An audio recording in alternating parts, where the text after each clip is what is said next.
शिक्षा शास्त्र के 150 अति महत्वपूर्ण प्रश्नों के बारे में। काफ़ी इंपॉर्टेंट प्रश्न है, तो आपको इसके बिल्कुल भी नहीं करना है, वीडियो को पूरा देखना है। अच्छा लगे तो वीडियो को लाइक करना है, शेयर करना है और चैनल को सब्सक्राइब कर लेना है। तो शुरू करते हैं। आज का पहला प्रश्न है हमारा बाल विकास एवं शिक्षा शास्त्र का, वन लाइनर है, ज़्यादा समय नहीं लगेगा वीडियो बनाने में, तो आपको कंप्लीट वॉच करना है। तो पहला प्रश्न है आज का, किशोरावस्था को तूफानों की अवस्था कहा है, किसके द्वारा कहा है? तो ये स्टैनली हॉल के द्वारा कहा है। नैतिक विकास का सिद्धांत किसके द्वारा दिया गया? काफी इंपोर्टेंट है, एग्जाम में पूछा जाता है, तो ये कोहलबर्ग के द्वारा दिया गया। बाल विकास का उद्देश्य, यहाँ पर देखिए बाल विकास का उद्देश्य पूछा जाता है, तो इसका जो उद्देश्य होता है वो बालक का सर्वांगीण विकास करना होता है। बाल विकास का मूल प्रवृत्ति का सिद्धांत किसने दिया था? तो ये मैकडूगल के द्वारा दिया गया था, मूल प्रवृत्ति का सिद्धांत। पांचवा प्रश्न है, मन की उत्तेजित दशा क्रोध सुखी आदि को क्या कहते हैं? तो यहाँ पर जो मन की उत्तेजित दशा है, क्रोध खुशी, इसको क्या कहते हैं? संवेग कहते हैं। आवश्यकता का पद सोपान सिद्धांत किसने दिया था? तो ये अब्राहम मैस्लो द्वारा दिया गया था। बुद्धि का सामान्य व विशिष्ट सिद्धांत किसके द्वारा दिया गया था? काफी इंपोर्टेंट है, बुद्धि का सामान्य पूछे या फिर विशिष्ट सिद्धांत पूछे, किसके द्वारा दिया गया है? ये स्पीयरमैन के द्वारा दिया गया है। सीखने का सिद्धांत किसके द्वारा दिया गया था? तो जो सीखने का सिद्धांत दिया गया था वो थॉर्नडाइक के द्वारा दिया गया था। मानव में स्थायी परिवर्तन को कहा जाता है, तो ये अधिगम को कहा जाता है, मानव में स्थायी परिवर्तन को। खेल पद्धति के जनक कौन है, किसे माना जाता है? तो ये हेनरी कुक को माना जाता है। काफी इंपोर्टेंट है, याद रखिएगा। जितने भी यहाँ पर आपको सिद्धांत देखने को मिलेंगे सभी के सभी इंपोर्टेंट हैं, तो आपको सबको याद कर लेना है। ह्यूरिस्टिक पद्धति के जनक के बारे में पूछे कि किसे माना जाता है? तो ये आर्मस्ट्रांग को माना जाता है, ह्यूरिस्टिक पद्धति के जनक। प्रोजेक्ट पद्धति के बारे में पूछे तो जॉन डीवी है प्रोजेक्ट पद्धति के जनक। वहाँ कौन सी विधि होती है जिसमें पहले उदाहरण बताया जाता है, बाद में नियम बताया जाता है? यहाँ पर आपको ध्यान देना है कि पूछा क्या गया है, पहले उदाहरण और बाद में नियम जो बताया जाता है वो आगमन विधि में बताया जाता है, और पहले नियम और बाद में जो उदाहरण बताया जाता है वो निगमन विधि में बताया जाता है। तो इस बात का आपको विशेष ध्यान रखना है। चलिए अगला प्रश्न, देखो सुनो और समझो किस विधि पर आधारित है? यहाँ पर देखिए दो प्रश्न एक जैसे हैं, आपको यहाँ पर कंफ्यूजन हो सकता है यदि एग्जाम में पूछे कि देखो सुनो और समझो किस विधि पर आधारित है, तो आपका राइट आंसर प्रदर्शन विधि होगा। लेकिन यदि एग्जाम में पूछे कि देखो सुनो और बोलो ये किस विधि पर आधारित है, तो ये प्रयोगात्मक विधि पर आधारित है। किस विधि में शिक्षण सूत्र का प्रयोग होता है? तो ये आगमन विधि में होता है शिक्षण सूत्र का प्रयोग। करके सीखने पर कौन सी विधि काम करती है? तो यहाँ पर देखिए प्रयोगशाला विधि काम करती है करके सीखने पर।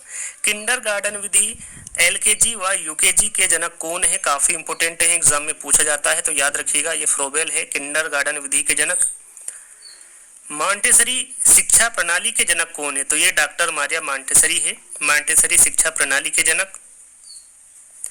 समीपस्थ विकास का सिद्धांत जिसे ZPD के नाम से भी जाना जाता है, जो सिद्धांत है ये किसके द्वारा दिया गया है? तो ये वाइगोत्स्की के द्वारा दिया गया है। डाल्टन पद्धति के जनक कौन है? तो डाल्टन पद्धति के जनक यहाँ पर कुमारी हेलन पार्कहट से है। बच्चों में आधारहीन आत्मचेतना अवस्था का संबंध उसके विकास की किस अवस्था से संबंधित है? तो ये किशोरावस्था से है। डिसलेक्सिया संबंधित है, देखिए जो विकार है जितने भी उससे संबंधित 1 से 2 प्रश्न पूछे जाते हैं, तो इस पर एक मैंने वीडियो प्रॉपरली तरीके से बनाया गया है, समझाया भी गया है आपको ट्रिक के माध्यम से, तो उस वीडियो को देख लीजिएगा, आप आसानी से इन सभी विकारों को सीख जाएंगे। तो यहाँ पर डिसलेक्सिया किससे संबंधित है? तो ये पढ़ने संबंधित विकार होता है डिसलेक्सिया।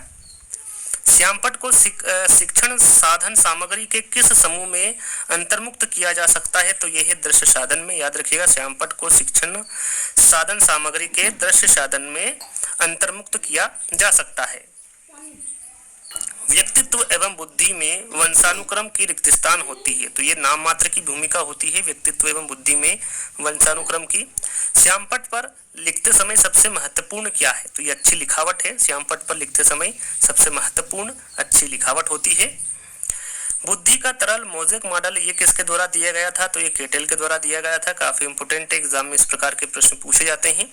वाइगोत्स्की ने बालकों के विकास के लिए कौन सा सिद्धांत दिया था? तो वाइगोत्स्की ने संज्ञानात्मक विकास का सिद्धांत दिया था बालकों के विकास के लिए, तो यहाँ पर संज्ञानात्मक विकास का सिद्धांत आपका सही आंसर होगा। अगला प्रश्न है, वाइगोत्स्की के संज्ञानात्मक विकास का सिद्धांत और किस नाम से जाना जाता है। जैसा कि मैंने थोड़े दिन पहले ही एक वीडियो बनाया था जिसमें अधिगम के जो उपनाम है, जितने भी सिद्धांत है उसको और किन नामों से जाना जाता है, उस पर एक वीडियो बनाई है। वैसे ही ये प्रश्न है कि वाइगोत्स्की के संज्ञानात्मक विकास का सिद्धांत और किस नाम से जाना जाता है, तो इस सामाजिक एवं सांस्कृतिक सिद्धांत के नाम से भी जाना जाता है। आपको पता होना चाहिए कौन से सिद्धांत को और किस नाम से जाना जाता है, क्योंकि इस प्रकार के भी प्रश्न एग्जाम में पूछे जाते हैं। संज्ञानात्मक विकास का सिद्धांत कितने विद्वानों ने दिया है, तो ये 3 विद्वानों ने दिया है। कौन कौन से? जेन पियाजे, ब्रूनर और वाइगोत्स्की। इन तीनों विद्वानों ने संज्ञानात्मक विकास का सिद्धांत दिया है।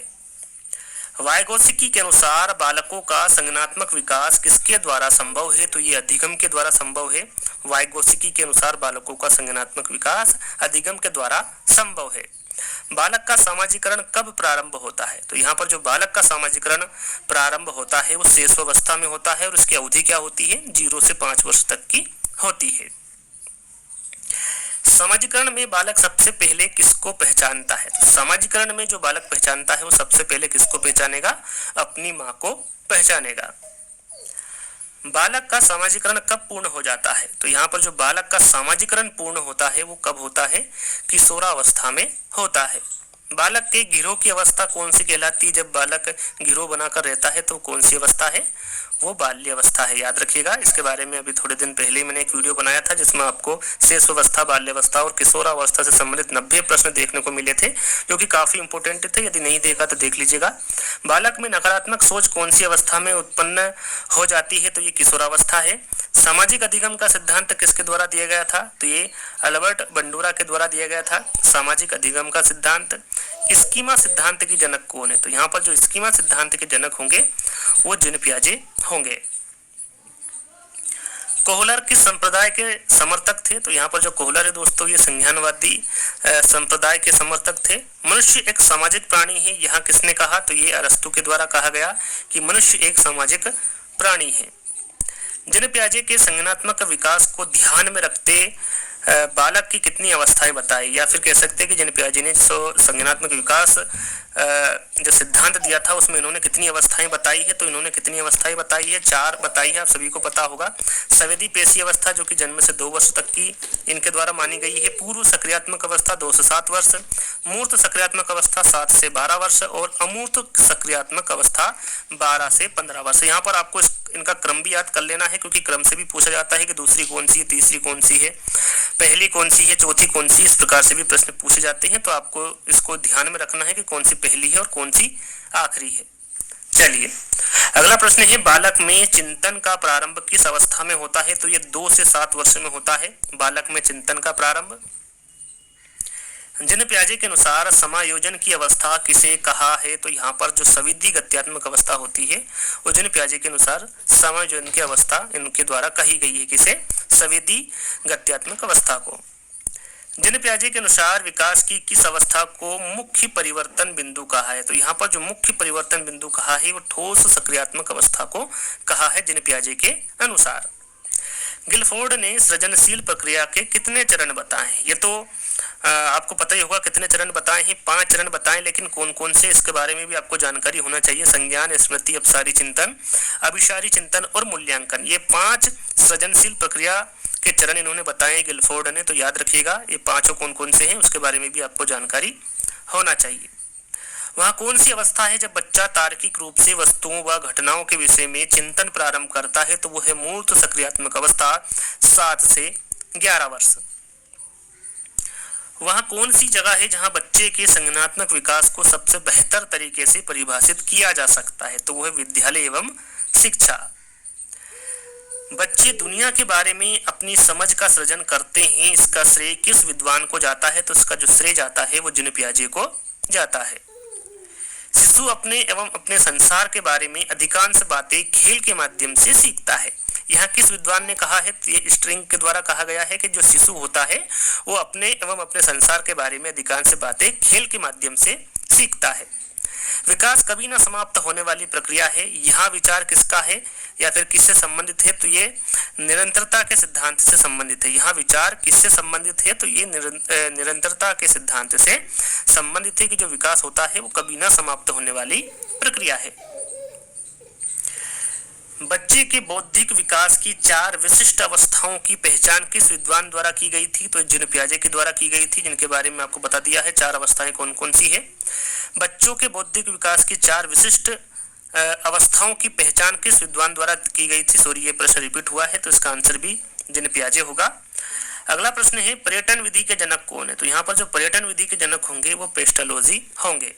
खोज विधि, यहाँ पर देखिए एग्जाम में पूछे खोज विधि, ह्यूरिस्टिक विधि और अन्वेषण विधि, इन तीनों में से किसी के बारे में पूछे, क्योंकि खोज विधि को ही ह्यूरिस्टिक विधि और अन्वेषण विधि कहा जाता है। और इसके जनक कौन है?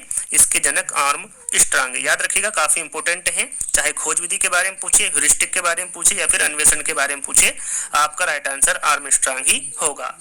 चलिए, अन्वेषण विधि जैसा कि मैंने आपको बताया आर्मस्ट्रांग है। पढ़ाने की सबसे अच्छी कौन सी विधि है? तो जो पढ़ाने की जो सबसे अच्छी विधि है वो प्रोजेक्ट विधि है। परियोजना विधि के जनक कौन है? तो यहाँ पर जो परियोजना विधि के जनक होंगे वो किलपैट्रिक होंगे। सूक्ष्म शिक्षण जिसे माइक्रो टीचिंग भी कहा जाता है, इसके जनक कौन है? तो इसका जनक DW एलन है। इकाई उपागम के जनक कौन है? तो यहाँ पर आप देख सकते हैं इकाई उपागम के जनक मॉरिसन है। जन्म के समय बालक में कितनी हड्डियां होती है? तो यहाँ पर जो जन्म के समय बालक में हड्डियां होती हैं वो 270 होती है। स्वयं की भावनाओं तथा संवेगों को नियंत्रित करने से संबंधित बुद्धि को क्या कहा जाता है? तो ये भाषाई बुद्धि कहा जाता है। बीने साइमन परीक्षण द्वारा किसका मापन किया जाता है? तो यहाँ पर जो बीने साइमन परीक्षण है इसके द्वारा सामान्य बुद्धि का मापन किया जाता है। अगला प्रश्न है मानसिक आयु के प्रत्यय का सर्वप्रथम प्रयोग किस विद्वान ने किया था? तो ये किया था बीने साइमन ने। याद रखिएगा, मानसिक आयु के प्रत्यय का सर्वप्रथम प्रयोग बीने साइमन द्वारा किया गया था। 140 से अधिक बुद्धि लब्धि जिसे हम IQ भी कहते हैं। प्रीति कहाँ है तू? You gonna miss the flight? बुद्धि लब्धि जिसे हम IQ भी कहते हैं, जो बुद्धि लब्धि वाले बच्चों को किस श्रेणी में रखेंगे? तो इनको प्रतिभाशाली की श्रेणी में रखेंगे जिसकी बुद्धि लब्धि 140 से अधिक होगी। सृजनशीलता मौलिक परिणामों को अभिव्यक्त करने की मानसिक क्रिया है। यहाँ कथन किसका है? तो यहाँ पर जो कथन दिया गया है ये क्रो एंड क्रो के द्वारा दिया गया कथन है। लिखावट से संबंधित लिखने की योग्यता में कमी किसका एक लक्षण है? तो ये डिस्ग्राफिया का है। लिखावट से संबंधित लिखने की जो योग्यता में कमी होती है वो डिस्ग्राफिया के लक्षण से होती है। शब्दों में अक्षरों के क्रम को पढ़ने में कठिनाई का अनुभव करना और अक्सर चाक्षुष स्मृति का ह्रास करना रिक्त स्थान से संबंधित है। तो ये डिस्लेक्सिया से संबंधित है। डिस्थीमिया है, तो जो डिस्थीमिया दोस्तों ये गंभीर तनाव की अवस्था होती है डिस्थीमिया। गणित को समझने की आसक्तता है, इसके बारे में तो आपको पता होगा, तो ये डिस्कैल्कुलिया है। डिस्ग्राफिया मुख्य रूप से रिक्त स्थान की समस्या से संबंधित है। तो जो डिस्ग्राफिया होता है ये मुख्य रूप से लिखने की समस्या से संबंधित होता है।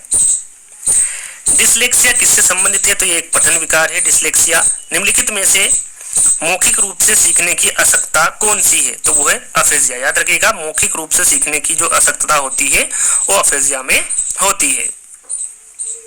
क्षेत्र सिद्धांत का जनक किसे कहा जाता है? तो ये कर्ट लेविन को कहा जाता है क्षेत्र सिद्धांत का जनक। कर्ट लेविन किस विचारधारा से प्रभावित थे? तो ये गेस्टाल्टवादी की जो विचारधारा है उनसे प्रभावित थे कर्ट लेविन। कर्ट लेविन किस विचारधारा के समर्थक थे? तो ये संज्ञानवादी की जो विचारधारा है उसके समर्थक थे कर्ट लेविन। कर्ट लेविन के क्षेत्र सिद्धांत में क्षेत्र का अर्थ क्या है? यहाँ पर देखिए क्षेत्र का अर्थ बताना है कर्ट लेविन के क्षेत्र सिद्धांत में। तो क्षेत्र का अर्थ होता है जीवन के विभिन्न क्षेत्रों से। अधिगम का श्रेणी क्रम सिद्धांत किसने दिया था? तो ये रॉबर्ट गेने के द्वारा दिया गया था। रॉबर्ट गेने किस विचारधारा के समर्थक थे? तो ये संज्ञानवादी विचारधारा के समर्थक थे रॉबर्ट गेने। रॉबर्ट गेने के अनुसार अधिगम का सबसे निम्न स्तर कौन सा है? तो यहाँ पर देखिए इनके जितने भी स्तर हैं इन्होंने 8 बताए हैं। अधिगम के प्रकार इन्होंने 8 बताए हैं और प्रश्न में पूछा गया है कि सबसे निम्न स्तर कौन सा है? तो वह संकेत अधिगम। अब 8 अधिगम जो बताए हैं वो कौन कौन से हैं 8 प्रकार, उसके बारे में आपको पता होना चाहिए। संकेत अधिगम, उद्दीपन, अनुक्रिया अधिगम, श्रृंखला अधिगम, शाब्दिक साहचर्य अधिगम, विभेदी अधिगम, प्रत्यय अधिगम, अधिगम या सिद्धांत अधिगम और 8वां है समस्या समाधान अधिगम। ये 8 प्रकार बताए हैं अधिगम के। किसने बताए हैं? गेने ने। ये आपको ध्यान में रखना है, स्क्रीनशॉट आप ले सकते हैं। अगला प्रश्न है रॉबर्ट गेने के अनुसार अधिगम का सबसे उच्च स्तर कौन सा? अभी हाल ही में हमने जाना सबसे निम्न स्तर, अब आपको यहाँ पर सबसे उच्च स्तर के बारे में भी पता होना चाहिए, तो वो है समस्या समाधान अधिगम। सुल्तान नाम के चिंपांजी पर किस वैज्ञानिक ने प्रयोग किया था? तो ये कोहलर ने किया था। चूहे पर किस वैज्ञानिक ने प्रयोग किया था? तो स्किनर ने किया था। बुद्धि का प्रतिदर्श नमूना सैंपल सिद्धांत किसने दिया था? तो ये थॉमसन के द्वारा दिया गया था, बुद्धि का प्रतिदर्श नमूना सिद्धांत। बुद्धि को मापने के लिए मानसिक आयु संप्रत्यय किस विद्वान ने दिया? तो ये दिया था अल्फ्रेड बीने ने। कब दिया था? 1905 में। अल्फ्रेड बीने ने बुद्धि को कितने भागों में बांटा है? तो अल्फ्रेड बीने ने बुद्धि को 3 भागों में बांटा है। कितने भागों में? 3 भागों में। मंद बुद्धि, कुशाग्र बुद्धि और औसत बुद्धि। याद रखिएगा इन 3 भागों को। भाटिया परीक्षण संबंध किससे है? तो ये बुद्धि को नापने से है, भाटिया परीक्षण, याद रखिएगा। वेसलर परीक्षण का संबंध किससे है? तो जो वेसलर परीक्षण है इसका संबंध बुद्धि को नापने से है। स्टर्न के सूत्र में संशोधन किसने किया था? तो ये टर्मन के द्वारा किया गया था, स्टर्न के सूत्र में संशोधन। बुद्धि को मापने के लिए पहली मनोवैज्ञानिक प्रयोगशाला कहाँ बनाई गई? याद रखिएगा काफी इंपोर्टेंट है। बुद्धि को मापने के लिए जो पहली मनोवैज्ञानिक प्रयोगशाला बनाई गई थी वो जर्मनी में बनाई गई थी। कब बनाई गई थी? 1879 में, 1879 में। और किसके द्वारा बनाई गई थी? उंट के द्वारा बनाई गई थी। तो ये याद आपको रखना है। बुद्धि का विचलन बुद्धि सिद्धांत किसने दिया था? तो वेसलर महोदय ने दिया था सन 1960। अंधों की लिपि के जनक कौन है? तो ये लुई ब्रेल है। इसके बारे में तो आप सभी को पता होगा। एलकेजी व यूकेजी पद्धति के जनक कौन है? तो यहाँ पर जो एलकेजी व यूकेजी पद्धति के जनक होंगे वो फ्रोवेल होंगे। नर्सरी पद्धति के जनक मारिया मॉन्टेसरी हैं। भूल एवं प्रयत्न सिद्धांत किसने दिया था? तो ये थॉर्नडाइक द्वारा दिया गया था, भूल एवं प्रयत्न सिद्धांत। अनुकूलित अनुक्रिया व क्लासिक अनुबंध सिद्धांत किसने दिया था? तो ये पावलोव के द्वारा दिया गया था। क्रिया प्रसूत अनुबंधन सिद्धांत ये किसने दिया था? तो ये स्किनर के द्वारा दिया गया था, क्रिया प्रसूत अनुबंधन सिद्धांत। जीन पियाजे किस विचारधारा के समर्थक थे? तो यहाँ पर जो जीन पियाजे हैं ये संज्ञानात्मक विकास के समर्थक थे। जीन पियाजे किस देश के निवासी थे? तो ये स्विट्जरलैंड के थे। जीन पियाजे स्विट्जरलैंड देश के निवासी थे। वहाँ कौन मनोवैज्ञानिक है जो पहले जीव विज्ञान के प्रोफेसर थे, बाद में मनोविज्ञान के प्रोफेसर बने? तो ये है जीन पियाजे। ये पहले जीव विज्ञान के प्रोफेसर थे, बाद में मनोविज्ञान के प्रोफेसर जीन पियाजे बने। बालक के व्यक्तित्व के सर्वांगीण विकास के लिए यहाँ आवश्यक है कि उसके रिक्त स्थान की जानकारी शिक्षक को हो। तो किसकी जानकारी शिक्षक को हो? व्यवहार की जानकारी शिक्षक को हो। बच्चे फिल्मों में दिखाए गए हिंसात्मक व्यवहार को सीख सकते हैं। यह निष्कर्ष किस मनोवैज्ञानिक द्वारा किए गए कार्य पर आधारित हो सकता है? तो ये अल्बर्ट बंडूरा द्वारा दिए गए कार्य पर आधारित हो सकता है। सामाजिकरण का अर्थ क्या है? तो यहाँ पर जो सामाजिकरण का अर्थ होगा वो समाज में समायोजित करना होगा। सबसे अधिक गहन और जटिल सामाजिकरण कौन सी अवस्था में होता है? तो ये है किशोरावस्था के दौरान। अपनी कक्षा के बच्चों में सामाजिकरण की प्रक्रिया को तेज करने के लिए शिक्षक को अपना बर्ताव रिक्त स्थान रखना चाहिए। तो ये स्नेह और सहानुभूतिपूर्ण अपना बर्ताव रखना चाहिए एक शिक्षक को। सामाजिकरण की प्रक्रिया में अनुकरण को उपयोगी तथा विकासात्मक बनाने के लिए आवश्यक तत्व कौन सा है? तो यहाँ पर जो आवश्यक तत्व होगा वो परिवार एवं पड़ोस दोनों ही होगा। कोहलबर्ग के अनुसार सही और गलत के प्रश्न के बारे में निर्णय लेने में शामिल चिंतन प्रक्रिया को कहा जाता है। तो ये जो चिंतन प्रक्रिया को नैतिक तर्कणा कहा जाता है। पियाजे के अनुसार संज्ञानात्मक विकास के किस चरण पर बच्चा वस्तु स्थायित्व को प्रदर्शित करता है? काफी इंपोर्टेंट है, एग्जाम में पूछा गया है। तो वो है मूर्त सक्रियात्मक अवस्था। वहाँ स्तर जिसमें बच्चा किसी वस्तु एवं घटना के बारे में तार्किक रूप से सोचना शुरू करता है उसे कहा जाता है, कौन सी अवस्था कहा जाता है? तो उसे पूर्व क्रियात्मक अवस्था कहा जाता है। अधिगम अंतरण कितने प्रकार के होते हैं? तो यहाँ पर देखिए जो अधिगम अंतरण है वो 3 प्रकार के होते हैं। कौन कौन से होते हैं? धनात्मक अंतरण, शून्यम अंतरण और ऋणात्मक अंतरण। ये 3 प्रकार के अंतरण होते हैं अधिगम के। याद रखिएगा कौन कौन से हैं, इसके बारे में भी आपको पता होना चाहिए। धनात्मक अंतरण कितने प्रकार के होते हैं? तो धनात्मक अंतरण भी 3 प्रकार के होते हैं। कौन कौन से होते हैं? क्षैतिज समांतर, ऊर्ध्वाधर या फिर जिसको लंबवत भी कहते हैं, और द्विपार्श्विक। ये 3 प्रकार के धनात्मक अंतरण होते हैं। गणित संबंधी विकार, इसके बारे में आपको बता चुका हूं, डिस्लेक्सिया है। पढ़ने संबंधी विकार डिस्लेक्सिया को कहा जाता है। लिखने संबंधी विकार ये डिस्ग्राफिया को कहा जाता है। लिखना पढ़ना और बोलने संबंधी विकार को क्या कहते हैं? तो इसको डिस्प्रेक्सिया कहते हैं, जिसमें लिखना पढ़ना और बोलने में कठिनाई होती है, एक प्रकार का विकार होता है। तो ये कौन सा विकार होता है? डिस्प्रेक्सिया होता है। मनोसामाजिक विकास का सिद्धांत किसने दिया था? तो ये एरिक्सन ने दिया था। समायोजन की अवस्था कौन सी अवस्था को कहते हैं? तो ये सेसोवस्था को कहते हैं। औपचारिक शिक्षा प्रारंभ होने की उम्र कितनी है? तो जो औपचारिक शिक्षा प्रारंभ होने की उम्र है वो है 6 वर्ष। औपचारिक शिक्षा किसे कहते हैं? तो यहाँ पर जो औपचारिक शिक्षा है वो स्कूलों में दी जाने वाली शिक्षा या फिर संस्था में दी जाने वाली जो शिक्षा होती है उसे औपचारिक शिक्षा कहते हैं। अब अनौपचारिक शिक्षा किसे कहते हैं? तो जो अनौपचारिक शिक्षा होती है वो जो आंगनवाड़ी में दी जाने वाली शिक्षा होती है और जो घर में दी जाने वाली शिक्षा होती है उसे ही अनौपचारिक शिक्षा कहते हैं। सामाजिकरण की क्रिया कब तक चलती है? तो ये जीवन भर चलती है सामाजिकरण की क्रिया। बालक कितने माह में अपनी माता को पहचानने लगता है? तो वो 3 माह में पहचानने लगता है बालक अपनी माता को। शर्म की अवस्था कौन सी अवस्था होती है? तो वो बाल्य अवस्था होती है, शर्म की अवस्था। आपस झगड़े की भावना कौन सी अवस्था होती है? तो जो आपस झगड़े की भावना होती है वो बाल्यावस्था में होती है। किस अवस्था में बच्चे अपने समकक्षी वर्ग के सक्रिय सदस्य बनते हैं? तो यह किशोरावस्था। किशोरावस्था में बच्चे अपने समकक्षी वर्ग के सक्रिय सदस्य बनते हैं। खिलौनों की आयु किस अवस्था को कहा जाता है? तो ये पूर्व बाल्यावस्था को कहा जाता है खिलौनों की आयु। जिन इच्छाओं की पूर्ति नहीं होती उनका भंडार ग्रह कौन सा है? तो वो है इदम में। प्रयोजनवाद ने किसे जन्म दिया है? तो यहाँ पर जो प्रयोजनवाद है इसने प्रोजेक्ट विधि को जन्म दिया है। ईर्ष्या भावना कौन सी अवस्था में पैदा होती है? तो ये बाल्यावस्था में होती है ईर्ष्या भावना। बालक मानव ध्वनि व अन्य ध्वनि में अंतर करना कब सीख जाता है? तो ये 1 माह में सीख जाता है। अंतर्मुखी व बहिर्मुखी में से सामाजिक विकास किसका अधिक होता है? तो यहाँ पर दोनों में किसका होता है? बहिर्मुखी का होता है। एरिक्सन ने अपने मनोसामाजिक सिद्धांत में जीवन काल को कितनी अवस्थाओं में बांटा है? तो इन्होंने कितनी अवस्थाओं में बांटा है एरिक्सन ने? तो उन्होंने 8 अवस्थाओं में बांटा है मनोसामाजिक सिद्धांत में जीवन काल को। विश्व में पहली बार मनोविज्ञान की प्रयोगशाला किसने कब और कहां स्थापित की? तो इसके बारे में आपको पहले ही बता चुका हूं। जर्मनी में की थी। कब की थी? 1889 में, 1879 में। और किसके द्वारा की गई थी? विलियम वुंट के द्वारा की गई थी। काफी इंपोर्टेंट है, एग्जाम में पूछा जाता है। शिक्षा में प्रयोजनवाद की विचारधारा का प्रवर्तक कौन है? तो यह है विलियम जेम्स। याद रखिएगा, बच्चों के लिए सबसे उत्तम शिक्षक वह है जो स्वयं बालक जैसा हो। यहाँ कथन किसका है? तो ये मेनकेन का कहना है कि बच्चों के लिए जो सबसे उत्तम शिक्षक होगा जो स्वयं बालक जैसा हो।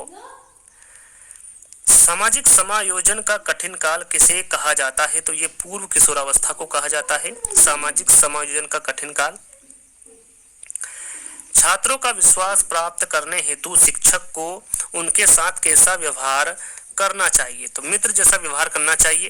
प्रतिस्थापन का सिद्धांत किस वैज्ञानिक ने दिया था? तो ये गुथरी के द्वारा दिया गया था प्रतिस्थापन का सिद्धांत। हिंदुस्तानी बीने क्रिया परीक्षण के प्रतिपादक कौन है? यहाँ पर देखिए प्रश्न को ध्यान से पढ़ना है। हिंदुस्तानी बीने क्रिया परीक्षण के बारे में क्या आप यूजीसी एग्जामिनेशन की तैयारी कर रहे हैं? डर लग रहा है, टेंशन हो रही है? हिंदुस्तानी बीने क्रिया परीक्षण के बारे में पूछे तो आपका राइट आंसर CH राइस होगा। इससे मिलते जुलते और भी दोस्तों परीक्षण है जिसके बारे में आपको पता होना चाहिए, जैसे कि आर्मी अल्फा परीक्षण व आर्मी बीटा परीक्षण के प्रतिपादक कौन है। आर्मी अल्फा परीक्षण के बारे में पूछे या फिर आर्मी बीटा परीक्षण के बारे में पूछे, दोनों के ही प्रतिपादक कौन होंगे? आर्थर एस ओटिस होंगे। यदि स्वतंत्र शब्द साहचर्य परीक्षण विधि के प्रतिपादक के बारे में पूछे तो ये फ्रांसीसी गाल्टन है। और स्टैनफोर्ड बीने स्केल परीक्षण के प्रतिपादक के बारे में पूछे, काफी बार एग्जाम में पूछा गया है कि स्टैनफोर्ड बीने स्केल परीक्षण के प्रतिपादक कौन है? तो वो है टर्मन। याद रखिएगा जो मैंने आपको बताए हैं। अगला प्रश्न है 140। आवश्यकता का पद सोपान सिद्धांत किसने दिया? यहाँ प्रश्न पहले भी आ चुका है, कुछ प्रश्न ऐसे हैं जो रिपीटेड हुए हैं तो उसके लिए हम क्षमा चाहते हैं। आवश्यकता पद सोपान सिद्धांत ये अब्राहम मास्लो के द्वारा दिया गया है। अधिगम का अर्थ क्या होता है? तो अधिगम का अर्थ आप सभी को पता होगा, सीखना होगा। अधिगम से क्या तात्पर्य या फिर अधिगम किसे कहते हैं? मानव व्यवहार में होने वाला स्थायी परिवर्तन अधिगम कहलाता है। अगला प्रश्न है, अधिगम पूर्ण कब होगा? तो यहाँ पर जो अधिगम पूर्ण होगा वो मानव व्यवहार में स्थायी परिवर्तन जब हो जाएगा तब अधिगम पूर्ण होगा। संज्ञान किसे कहते हैं? तो किसी ज्ञान को ग्रहण करना ही संज्ञान कहलाता है। व्यवहारवादी मनोविज्ञान के जनक कौन है? तो यहाँ पर जो व्यवहारवादी मनोविज्ञान के जनक है वो वाटसन है। आधुनिक मनोविज्ञान के जनक कौन है? यहाँ पर देखिए काफी कंफ्यूजन होता है बच्चों में, तो यहाँ पर मैं जैसा आपको अभी बताऊंगा वो ध्यान रखना है। यदि पूछे एग्जाम में कि आधुनिक मनोविज्ञान के जनक कौन है तो वो है विलियम जेम्स। यदि आपसे पूछे कि प्रयोगात्मक मनोविज्ञान के जनक कौन है तो वो विलियम उंटे है, जिसके बारे में मैंने आपको बताया था। इन्होंने पहली प्रयोगशाला की स्थापना की थी। कब की थी? 1879 में जर्मनी में। ये मैं आपको बता चुका हूँ क्योंकि सब सेम है। आधुनिक मनोविज्ञान, प्रयोगात्मक मनोविज्ञान, शिक्षा मनोविज्ञान, विकासात्मक मनोविज्ञान, अधिगम मनोविज्ञान, ये सभी आपको सेम लगेंगे, तो इसमें कंफ्यूजन हो सकता है। तो जैसा कि मैं आपको बता रहा हूँ कि आधुनिक मनोविज्ञान के जनक के बारे में पूछे तो आपका राइट आंसर विलियम जेम्स होगा। प्रयोगात्मक मनोविज्ञान के जनक पूछे तो आपका राइट आंसर विलियम वुंट होगा। शिक्षा मनोविज्ञान के जनक थॉर्नडाइक है। विकासात्मक मनोविज्ञान के प्रतिपादक जीन पियाजे हैं। और अधिगम मनोविज्ञान के जनक कौन है? तो ये एबिंगहॉस है। तो इनके बारे में आपको पता होना चाहिए। तो अगले प्रश्न की ओर बढ़ेंगे। अगला प्रश्न है हमारा, मनोविश्लेषणात्मक मनोविज्ञान के जनक कौन है? तो यहाँ पर जो मनोविश्लेषणात्मक मनोविज्ञान के जनक होंगे वो सिगमंड फ्रॉइड होंगे। बुद्धि के परिणामों के आधार पर सामान्य संभावना वक्र किसने प्रस्तुत किया था? तो ये टर्मन ने किया था। प्रगतिशील शिक्षा के जनक कौन है? तो यहाँ पर जो प्रगतिशील शिक्षा के जनक होंगे वो जॉन डीवी होंगे। और अंतिम प्रश्न है, जैसा कि मैंने आपको बताया था कि 150 प्रश्न मिलेंगे आपको इस वीडियो के माध्यम से। प्रोजेक्ट विधि के जनक तो ये किलपैट्रिक और